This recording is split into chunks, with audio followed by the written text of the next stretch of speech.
Well, let's start from the beginning and tell me your full name. My name is John Orton Barth. Orton was my middle name, and my mom thought it was such a nice name she hung it on my first end. George's was Orville, and so it was Orton and Orville till we went into the Navy. And then we took it upon ourselves to go back to our first names, John and George. Any stories about that name? Yeah. I met a gal in the bar one night, and she asked me what my middle name was, and I said, Orton. And she said, they oughtn't to have done that. I never forget her. She's from Texas. And well,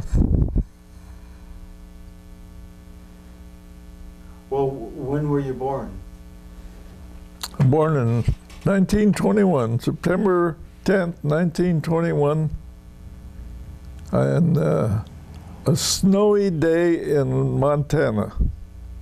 There was snowing on September the 10th. And we were born, two of us at the same time, almost, was born in just at home. And I don't think there was a doctor. I'm sure there wasn't, just probably a midwife. George weighed, let's see, George weighed 1.5 pounds, and I think I weighed 2.5 pounds. I weighed 1 pound more than he did. And they didn't think George would live. He's too small. And my sister was, Mom used to tell us that story. My sister was carrying George around, and someone said, you be careful of that baby. And she said, it doesn't make any difference. He's going to die anyway. So,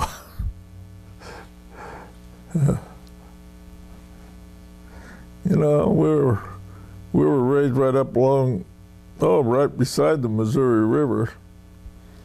And that's where we spent our young lives, was on that river. You know, what summer we were swimming, and in the winter we were skating. It was a wonderful place for kids to grow up, except every once in a while one of them would drown. We were just lucky. We always had the river was real muddy, so when you went swimming, you wind up with mud all over your mouth. And we used to get our hair all cut off every year so that we wouldn't have to come home with wet hair, because we weren't supposed to go swimming unless there was someone with us. And when you learn how to swim, then you can go. Well, we figured we had going to learn how to swim, we better get down there and practice. So that's what we did. And, you know, we always had horses. And back in Montana, no kids had a bike, but we all had horses. And we had a pretty good life back there for kids. Better than they do now, I think. They can't go any place without running into a bunch of traffic. So tell me about the place you lived.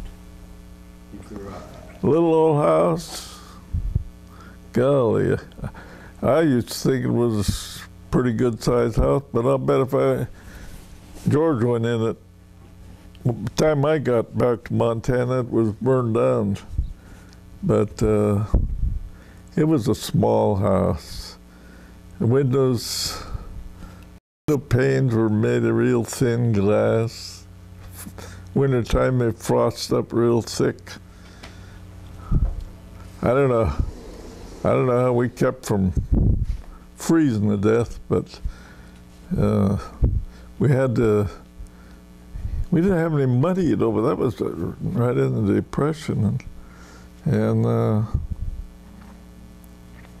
coal was $2.50 a ton delivered. And $2.50 was hard to come by.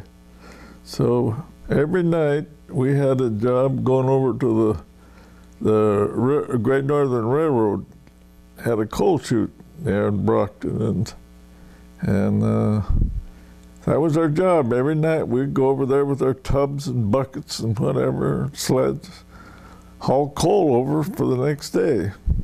Had good coal, good hard Pennsylvania coal. And it really got hot. If it wasn't for the Great Northern Railroad, I don't know if we'd have survived something. Well, but what about your family? How many brothers and sisters did you have?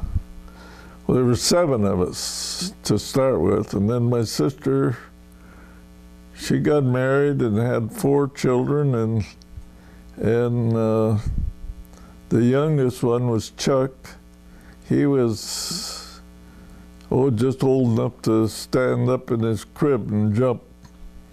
And she died. They called it apoplexy, but I don't know whether it was a stroke or what it was, but it was a blood vessel in her brain that broke. And she died instantly. And Marion was the oldest. She lives in Roseville now. She had 2 girls. And then there was Lorraine. She had 4 boys, and I think 2 girls. They lived in Idaho, and she passed away here just a year or so ago. And then there was Arnie. Arnie lived in Denver. And they come out quite often. His son Bruce lives in Fort Bragg. So he comes out a lot. He was just here a few days ago, stayed with us. And my oldest brother, Jim, he was such a nice guy. And he had, 4 kids. And the oldest one wasn't very old, but he died from a heart. Nowadays, I had the same thing. They give you a bypass now. If he had been in this day and age, they would have given him a bypass, and he had to live long enough to raise his family. But as it was, they had to grow up without him. And then Ray, he was a pretty rough guy, did a lot of drinking, and he died pretty young. And now there's only George and I left, and I understand you're going to interview George. Don't believe everything he tells you, because he gets things all balled up.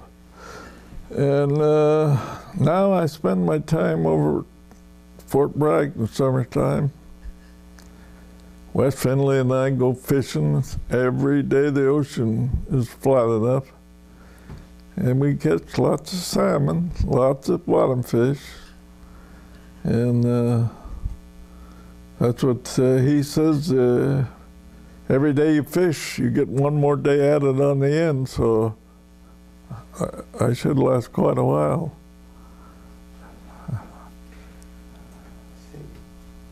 Can you go back and think of something in your childhood that really stands out? Maybe one of the earliest things in your childhood that stands out. Well,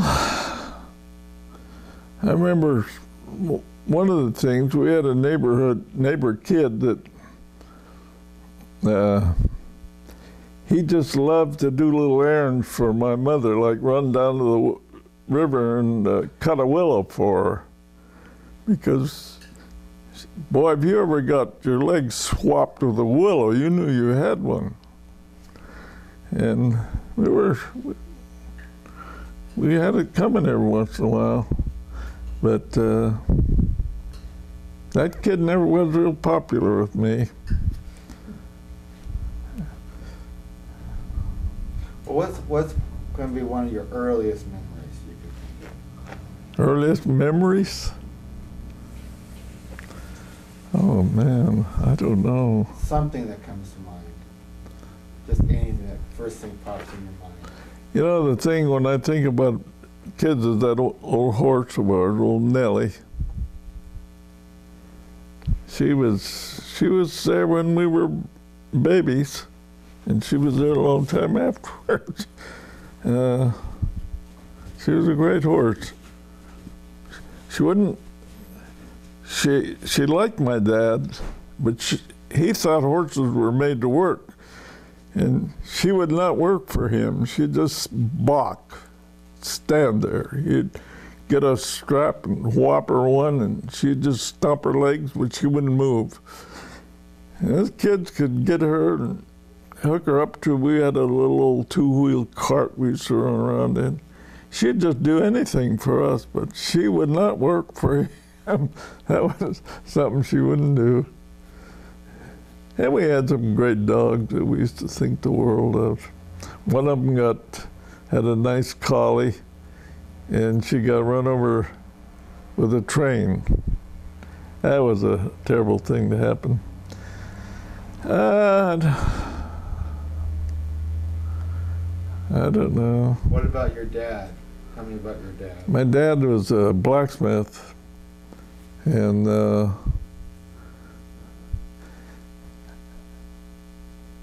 he worked really hard. Summertime, made pretty good money sharpening plowshares. They got 50 cents per plowshare, and so they made pretty good money. Some days they could make $100, but you know, it was a very short season, and they used to set wagon tires, heat them up, and he had a deal that would squeeze them together, and then they'd pound them on the rim real hot, and it was a good half day's work. I think he charged $7, I remember, for. Then one time, the Indians used to come from North Dakota, out a little Indian settlement just out of Brockton, and they'd come out with, oh man, wagon after wagon. They come out to this celebration, and most of them were leading horses behind the wagon, an extra team or something, you know. And this Indian came over, and of course horses weren't worth much. You could buy a horse for $10 if you weren't. But he had this nice little mare, and I think she had a colt, and she was skin and bones. She was just bones sticking out all over her. And he wanted to trade that horse for a set in his wagon tires. So my dad did it. And so then we had another horse. After she fattened up, she was a real nice horse. And the colt turned out to be a good horse. In the wintertime, we couldn't afford to feed them. So we just turned them out in the winter. That was Montana had lots of prairie, lots of land there, and they'd go out and get with the wild horses. There were a lot of wild horses out there then, and they'd get out there and get with those wild horses and spend the winter. They'd dig up grass, and almost every year, that old Nellie would come in with a colt, and she'd be fat. I don't know how in the world she could stay fat digging up, but they'd get in the protected areas where the snow wouldn't be too deep, and they learned how to survive out there. Come in the spring, and we'd keep them till it got cold again. I couldn't feed them. That's the way those horses grew up. But she had one colt that colt followed. We didn't try to train it or anything. It just followed her. And then as he got bigger, he'd stop and eat, and then by the time he raised his head, we'd be out of sight, and then he'd have to, wouldn't know where she was. Here he come whinnying and running, and the old mare would answer him, and then he'd come along. But that horse, that colt got, it was a big colt. He got a lot bigger than his mother. Still followed her around, still tried to nurse. I had to get down on his knees to nurse. Yeah. We had church. There was a church in town. There was a Catholic church, Lutheran church. It seemed like that's about all the churches there were in that town. And you could always tell there was never any cars around the church, but you could always tell who was there by the dogs that were out in front. Everybody had a dog that followed them to church, and you say, well, so-and-so's here, so-and-so's here. Yeah. So Lutheran church means you had a lot of people from Scandinavia. Yeah, most of the Norwegians, there was a big Norwegian and Swede population there. They were wonderful people. Yeah, but most of them were Lutheran, yeah. Anyway, I went back to Brockton, and when I left there, it seemed to me like there was quite a few pretty nice houses around. Main drag was full of businesses. There was a bar, and I think there were 3 grocery stores right on the main drag, and there was a garage there. A lot of nice, pretty big homes. Lean's house had a big 2-story house. I got back there, and there wasn't one of those old houses still standing. They were all gone. Our old house and all the houses that were on our road there, they were all gone.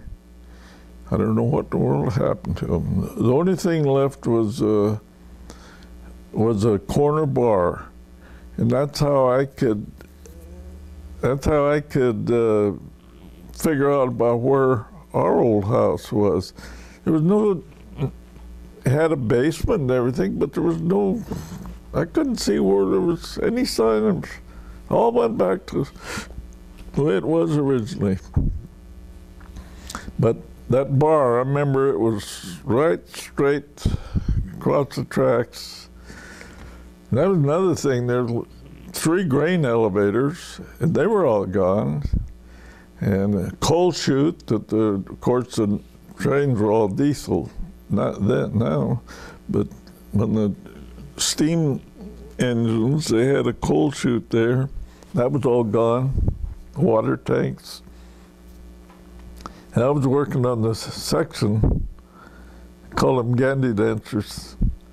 I was there when the first diesel came through, and we were looking forward to seeing what that diesel was going to look like.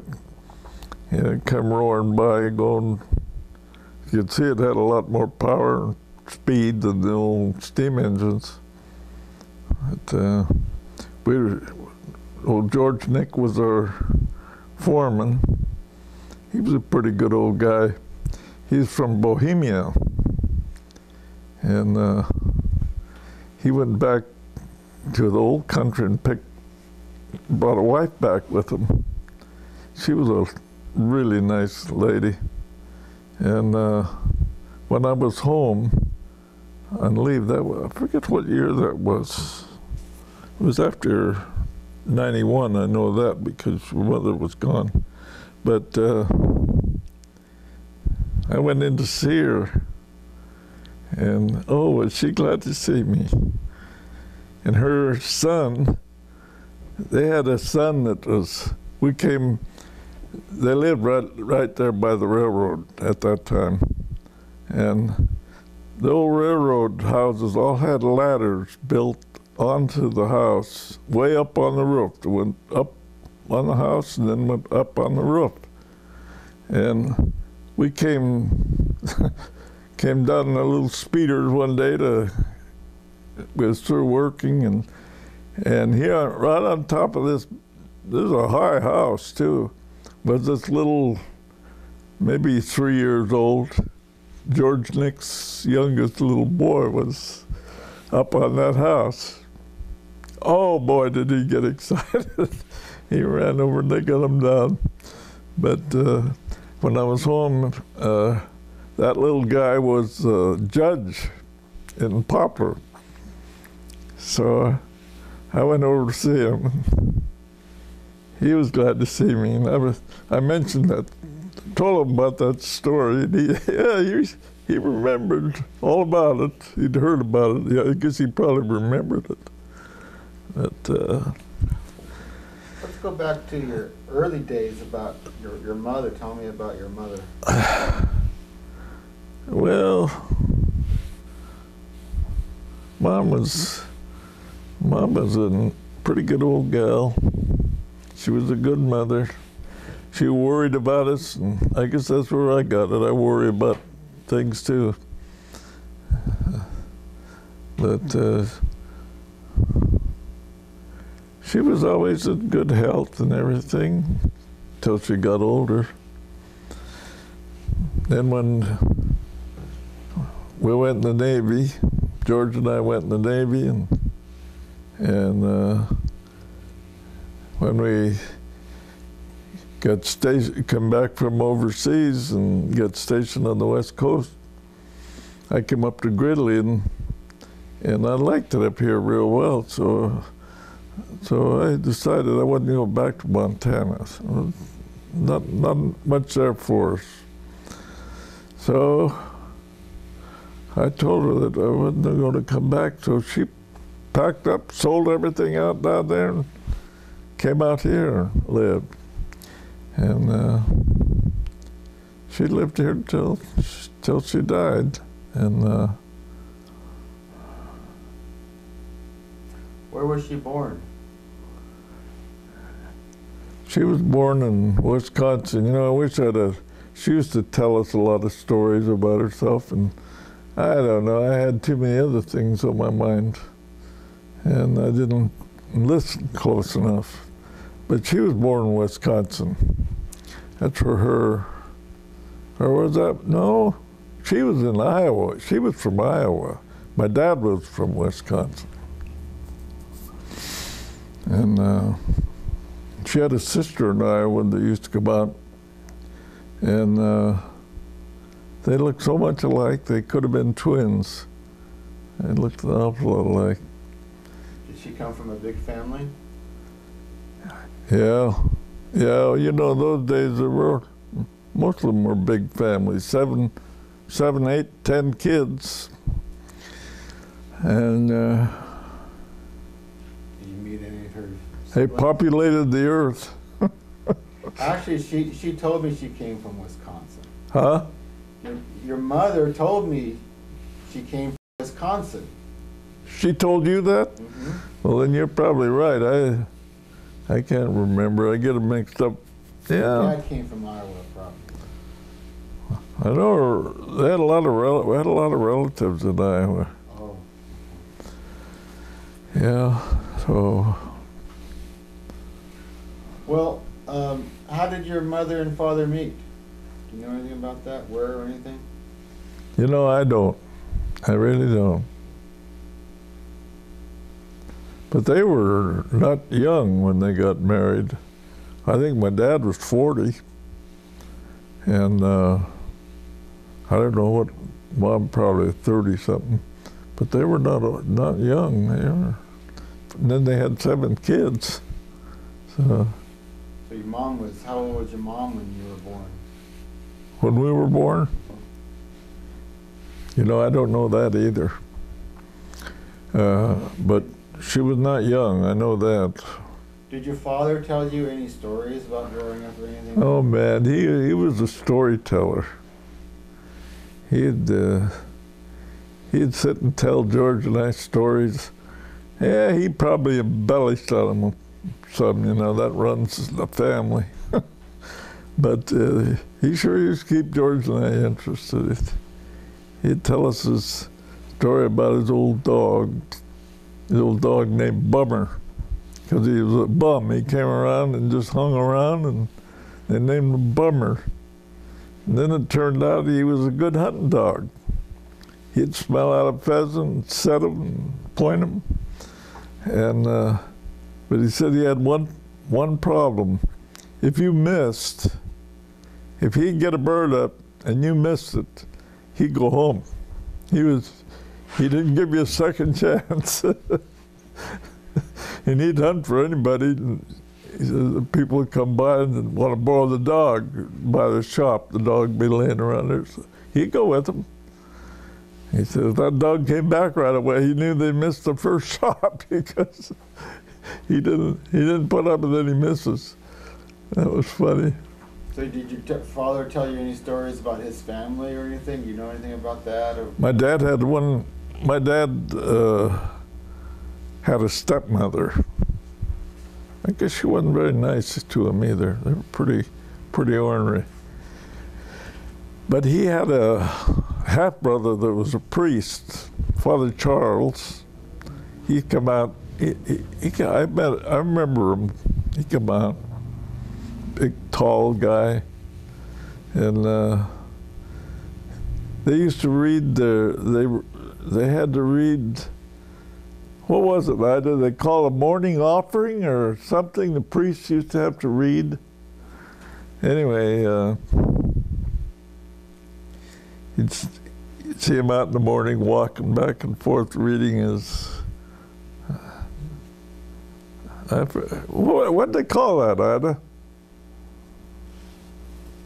Well, she won't talk. Morning offering. You can talk. Morning offering, yeah. Sorry. Morning offering, I guess is what that was. It took about 30 minutes, it seemed like, to read that. But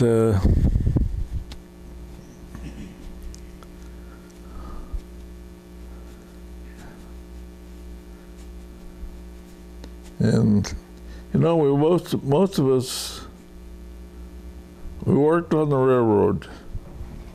Jim became a blacksmith. My dad taught him the business. He was a good blacksmith too. And they used to work together down there in the shop. And that's another thing. I went down there and there's a sign of where that old blacksmith shop was. You know, it had cement, or they had what they called a trip hammer. Just turn a motor on and that hammer would knock, to pound out the plowshares. And there was nothing around. You couldn't tell where there was a thing. It was just like there'd never been anything there. Well, what about in your memory? Can you go back, maybe when you were a little boy, walking into that blacksmith shop, and what did it look like? What were the sounds or smells or anything like that? We were there all the time. Had a big trip hammer there, the electric motor up on a bench, and it run a pulley, and that pulley run the grinder and the drill and run everything off that pulley, because there'd be belts. And Jim used to, they had a little lard bucket. Lard used to come in a little metal bucket. Had a little lard bucket, and that was his water bucket. And he'd drink that down. Jim, that was Jim, he'd drink that. Yeah, he'd holler, "Babies!" He called us babies all the time. He used to make us mad. So, "Babies, give me some water." We have to run up and pump a bucket of water for him. So, "You call us babies anymore, we'll do it." Because we'd do anything for him. He was so nice to us all the time. And but He was quite a character. Babies. We weren't crazy about that name after we got about 6 feet tall. We didn't like that name. Because we grew up pretty fast. We got tall in a hurry. And we started smoking when we were about, all the other guys, the older kids in town, all smoked. You know, they do that back there now. There's more people smoke back in that area than there is out here in California. And anyway, we used to think, boy, those guys were pretty sharp, smoking a cigarette, flipping the butts. They'd flip a butt and we'd go run and pick it up. But we smoked anything from corn soaked coffee, horse manure, dried horse manure. That made a pretty good cigarette. One day the three of us, Budleen and George and I, was sitting in those grain tank on a combine where we were all up there smoking, and Budleen's dad came over and stuck his head over the top. Boy, did he get after us. Another time, that reminded me of another time, we used to go swimming in the water, in the Great Northern water tank. They had a big water tank. We'd crawl up the top and open the manhole up there and go in. They had a little platform in there. We'd jump in there and swim around. Funny we didn't drown in there.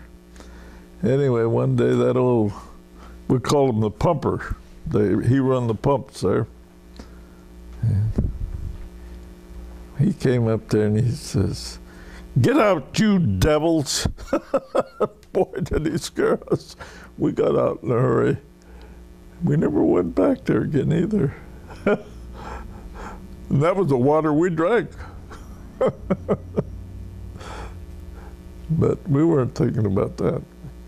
I don't know why we wanted to swim up there. We had the whole river to swim in. It's just something different, I guess. Anyway,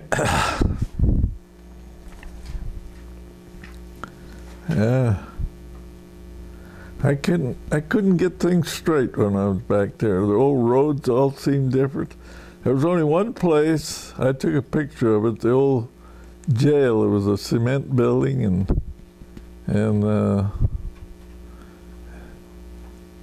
they had it closed up. No, they didn't use it anymore. They used to haul the drunks down there on Saturday night, lock them up overnight. And I remember one guy, this old cop, Cupie Cullender was his name, and he was always after us kids. "I'll drive you down to the point." That was Wolf Point. That's where the county seat was.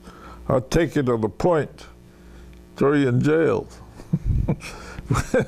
We didn't pay much attention to him, but he had that old Chevy. He had to get out and crank it. So he drags this guy out, threw him in the car, and then he turned the switch on and went out and cranked it. When he go out to crank it, this guy turned the switch on. That was the story going around there. And they didn't have things like they have now, that's for sure. But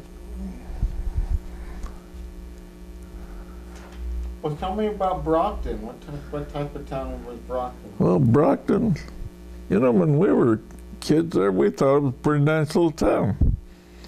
And we usually had a good basketball team. Almost always had a good. Those Indian kids could really play basketball. They were good athletes. And they were also good drinkers, and that was their downfall. A lot of those guys just let booze take it over. But the town, it was a nice little town. They had they were real community-minded. They used to, I remember when they have parties in the Lean store, they had a hall up above their store. And they'd have parties up there, and I remember those, we were just kids, but they had good times.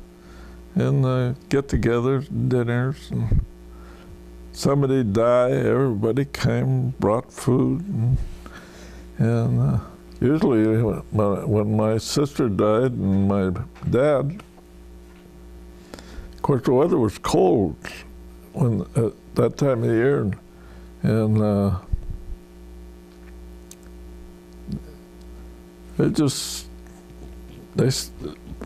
they stayed in the bedroom, put them in the bedroom in the casket, and closed the door, and the room was cold, and so everything.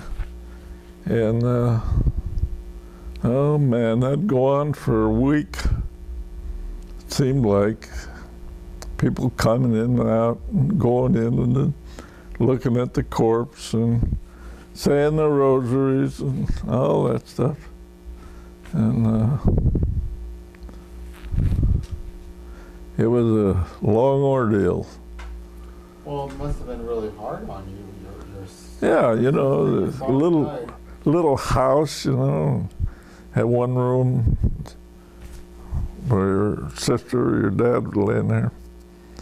Yeah. They died real close together, didn't they? Yeah. What year was that? 1932, I think it was. So you were... Yeah, it was 32. Years old. Huh? You were only 10 or 11. Oh, we were 12 or 13. We just turned 13 when we'd been 13 3 days when my dad died. He died on the 13th, September 13th, and our birthday was the 10th. But he'd been sick a long time. It's funny how then his feet, the legs would swell up. You'd think they're going to break. And nowadays, you know, they give him these water pills. But I don't even remember him seeing a doctor, to be honest with you. You know. So when did your sister die? She died that same year. She died in February and he died in September. Same year. Let's see, we were born 21, so that 10, yeah, that was, we just turned 13. So that was 1934 then? 34 maybe it was, probably was, yeah. It was also the height of the Great Depression. That was right in the middle of it, yeah. So. You better believe it. A hard time. Yeah. They got I guess that was the first welfare they got after Roosevelt got in, and they come up with relief for people that keep them from starving to death.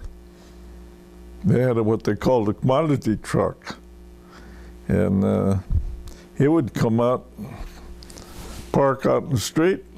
People would come to it and get their food, canned food, and cheese and stuff like that. Well, this is the Depression. There was a high unemployment. Oh, there wasn't. And then the WPA came in, and of course I think that was $44 a month, something like that. And then the women worked at WPA mattress factories. They made mattresses. And my mother worked on that. And she hired a gal to take care of us. She was a nice gal too, and she cooked and washed clothes and did everything. Oveda Olson. Where was the mattress factory? Well, they had an old store, I guess it was the old post office. They made a mattress factory out of it. You know, they make 2 or 3 at a time, I guess. And they had frames that they put them in, and it wasn't much of a factory. I had the job, I don't know what I made at it, but I had the job of lighting the fire in the morning. And I'd get up there early and light the fire. And I remember in '36, it got 60 below zero, and it stayed that way for several days. I remember it was so cold the lock would freeze up. You couldn't unlock the darn door. It was terrible. They had to close the schools down. Of course, that was okay for us kids, but to think of going through that, then it warmed up to 20 below. We thought that was, we didn't think that was too bad after 60 below. But anyway, those were kind of rough times, but I guess we didn't know it. How were you dressed for that kind of? Huh? You wouldn't go outside if it was 60 below. You had to go outside. You had to go out and get coal. You had to go haul water. We had to haul water from the railroad pump house, and it was just just almost across the road in a little angle, but it wasn't very far from our house. And by the time you got home, there'd be ice on top of the tub, bucket, whatever we had to haul water in. And yeah, you didn't have any running water. And Outhouse, you had an outhouse too. oh yeah, outhouse. Boy, I'll tell you, wouldn't want to go through that again. But if you don't know anything else, well, then. Well, this was northeast Montana, and so there weren't a lot of people living there. No. So No. you had your little town here, but you had this wide open area for miles and miles. 30 miles between towns, 25 miles, or Popper is 15 miles. But yeah, between them there was practically nothing. Well, what was the landscape? What was the... Kind of rolling hills, plains, you know. Yeah, flat country. If you ever drive through this country, you'll see a road just perfectly straight for mile after mile after mile. Not many hills till you get to the mountains. Well, what kind of farming, what kind of work was there around there? Mostly farming? Well, you know, the wheat was about the main thing they grew. And hay, of course. When we were kids, we used to work in the hay, 50 cents a day. And What would you do? we drove, they had what they called a bull rake that the horses pushed. And you could let the tongs down and go and pick up windrows of hay until you get a good load on it. And then you bring it around and put it on the stacker, what they call a stacker, and back off and leave the hay on the stacker. And then they had one horse that would pull the stacker up, and they would flow up and over and throw it on top of the stack. And there'd be a guy up there running it up. So that was work. What time of year was that? Huh? What time of the year was that? Oh, that was in the summer, July. But it was hot.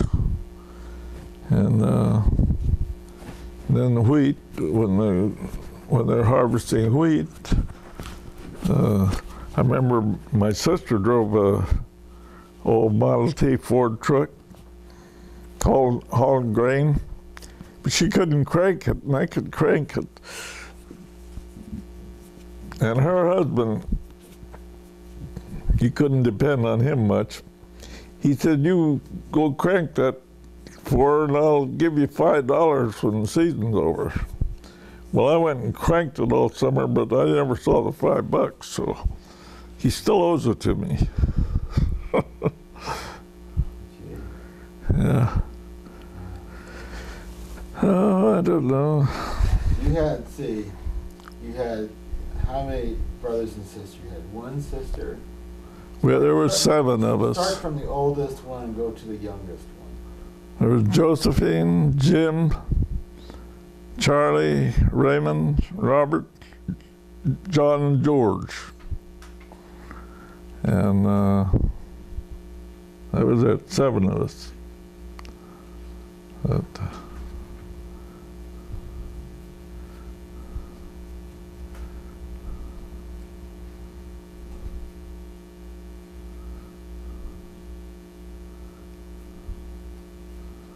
I don't know. We went in the Navy. We weren't such heroes as they built us up to be, but we were getting drafted pretty soon, so we didn't want to go in the Army. We wanted to go in the Navy. Charlie was in the Navy, and he had some big stories, so we wanted to go in the Navy. So before we got drafted, we went and joined the Navy. And they had a great big write-up. You know how things were in the war. They're always putting, well, they do it yet, I guess. Talked about how we kind of like we were heroes of some kind going into the Navy. Well, tell me, what was that like? What was it like? You decided to go in the Navy. What did you do? Well, that was, we both liked the Navy. We were in boot camp in San Diego, and then we were sent up to San Francisco after boot camp to go overseas. And so I don't know how many was on this old troop ship. I know there was probably 5 bunks in a row, and they were canvas. And you started out, you had a little bit of room, but as the guy up above and kept pushing it down, pretty soon you didn't hardly have room. You either had to lay on your stomach or your back. You couldn't lay on your side, or you'd be poking the guy above you.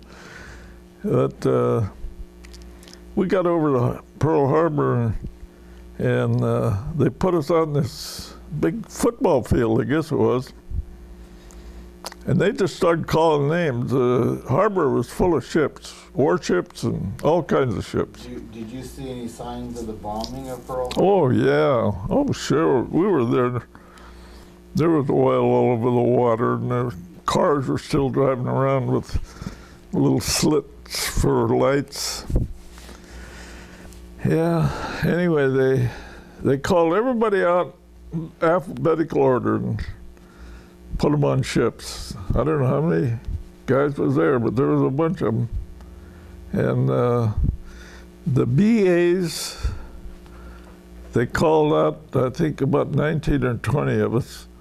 And we all went on this one ship, a seagoing tug. And Jordan and I was walking up the gangplank, and this old chief was standing there, and he said, "Hey, you 2 guys, come here." And we went over. "How about being water tenders?" We didn't know what a water tender was from anything else. "Well, okay, it doesn't matter." So that's how we got in the fire room, and it was a pretty nice place to stand watches, actually. And you never were out in the weather. You were always where it was pretty comfortable. But we were at Pearl Harbor for about 7, 8 months, and then we went to the South Pacific to Pago Pago. That was our home base. But we towed barges, hauled Marines. Man, we were going all the time. All up through those islands of Tarawa and Hannah Wheat-Talk and the Marshalls and Gilberts and all through there. We just kind of followed the war with our barge and hauling supplies and stuff. So when did you, what years were this? When That was in 42. you entered the Navy in 1942? Yeah. Yeah. So you were on this seagoing tug throughout the war. Yeah. Basically. Yeah. Yeah. War. Yeah. It was pretty, I kind of liked it. I liked sea duty. It didn't bother me at all. We went through one storm. We were towing a barge with a bunch of Jeeps on top. They were all cable through all of them so that and that storm lasted 3 days. And man, I never seen such waves. I swear if you dropped it, when you were in a trough and you look up, it looked like those waves were 80, 90 feet above you. I used to measure, think the old coal chute at home was 90 feet. I used to look up and say, that's pretty doggone close. What those? Anyway, when the storm ended, we turned into the storm. You always wanted to do that when you'd see. So we turned into the storm, and when the storm was over, we lost 35 miles. We went backwards 35 miles. But man, there were big waves coming over that ship, and in order to go on watch, there was no inside passage. You had to go out on the main deck and work your way around to where your hatch, wherever you went in. And that was the scariest part of that storm. If a wave ever hit you and you got washed over, that'd been the end of you. So you have to go out between the waves. Well, you go out and everything's blackout. You couldn't see nothing. There was hand railings along the ship there. Hang on tight as you could. You feel yourself going into a big wave, just hang on. Of course, this was the tropics, so the water was warm. Oh yeah, yeah. You weren't getting too cold. There was no ice around, no. No, it was warm water.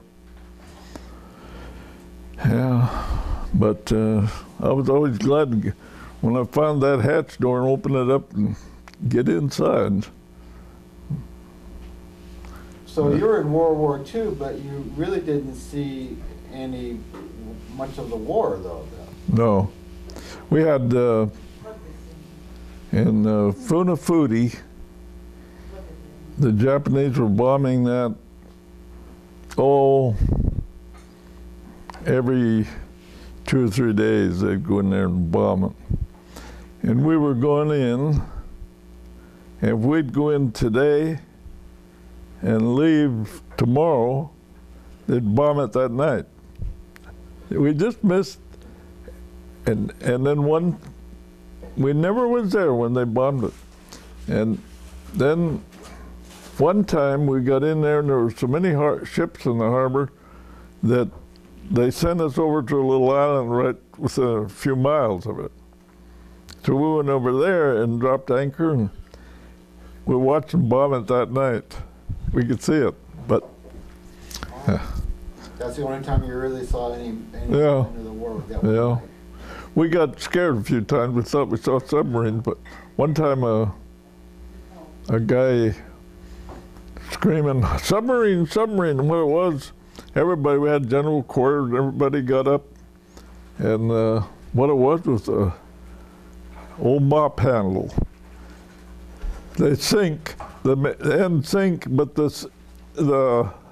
stick would keep coming up. That guy got so excited, he called submarine, and he thought it was a periscope. And no, we never did. We were lucky. I guess there was enough rosaries going up there that we never. In fact, there was 5 of us was all overseas, and we all came back. That's a pretty good record. Were you all in the Navy? Charlie was in the Merchant Marines. Yeah, the rest of us were in the Navy. Who else was the two? Huh? Who were the 2 other ones that were in the Navy? Ray was in the Navy, and Robert, he was in the Navy. Yeah. Those are some pretty rough times. But So how many men were on your ship? oh, you know, I can't remember if it was 140 men or 140 feet. I don't remember. But there were probably 75, 80 guys on there. So you got to know everybody pretty well. Oh man, we were like a family, yeah. Yeah, we played pinochle on benches out back on the fantail. And we played pinochle. Those old cards were so wore out, we knew everyone from the back. But there's one time I was going to go on mid-watch. So I thought, well, they're pretty warm. So I went down, got a blanket, went out and laid it out on the deck. And just as I was doing it, I looked back and I see a ship way back there. But it was moonlight night, you could see it. Those were kind of scary nights because, you know, a submarine could see you just as easy as you could see them. But I could see that ship way back there, and I thought, well, these guys, we got these guys on watch up here, they must know what they're doing. I didn't say anything. So then here a guy come along, they had what they call the security watch. He come along and wake everybody up for the next watch. He woke me up. He didn't see anything. I woke up and I thought, I wonder where that ship is that I saw when I laid down. And I look up and that sucker's almost ready to plow into us. And I ran out under the bridge there. I said, hey, you guys up there, do you see that ship? What ship? Not a darn one of them seen it. Here they're up there, supposed to be watching for us. Nobody's seen it. And then they spotted it. Oh boy, it's on the general quarters, everybody's out. And they have what they call a challenge and see who it is, you know. It could have been. Is it ours or is it a Japanese? An enemy ship. Of course it could have. And they flipped the light at it a few times, no answer. Well, the guy over on the other ship, they were all goofing off too. They didn't see us either. And the signalman was sleeping, so they had no signalman. They had to go get him before they could answer us. I don't know how we ever won that war. And Well, that would have been something if that were a Japanese ship. we could have had a collision there real easy. By the time they got things out and then they started going different directions, so we weren't far apart. That was kind of scary. I thought, well, you doggone guys, you've learned to sleep on your feet. And they did. They actually slept on their standing. Now, if you're caught sleeping, you could get court-martialed. You better believe it, yeah. But there's so much goofing off there. Yeah. And we had a guy in the fire room that he wasn't a real popular guy. He liked to work. The only time he worked was when there was somebody around that he could get a little credit for it. He liked it then. And we call it banging ears. But anyway, he did that for so long, he finally became first class. We were all second class, but we all had more experience than he did. And he was such a pill. One day, he and George were standing watch. We were coming into the harbor, Pango. So that's when we usually took care of any leaks or things like that. Not when we were at sea. He wanted to show off a little bit, I guess. There's the water gauge glass to see how much water's in the boiler. It was dripping a little bit, hotter than sun. He got hit in the back of the neck, it hurt. But anyway, we were watching it. Just leave it till we get in. And this guy says, I think I'll fix that. George says, oh, leave it alone. We're going to be in this morning. Leave it alone. No, I think I'll fix that. He didn't know what he was doing. Takes a great big long wrench up there with him. And there was a catwalk right along, but the steam drum right here, and those gauge glasses were right off the steam drum. There's no way to shut that steam off. There were no valves. He put that big wrench on, and whoom! It hit he could have got killed with that steam. But boy, the place filled up with steam. It come boiling out of that fire. They shut that boiler down, and I wanted to know what's going on. Oh, he told him he was up there trying to fix this. He didn't need to fix it, but he got away with it. But that was a bad thing to happen, I'll tell you. And we came in with one boiler, and but I never will forget that.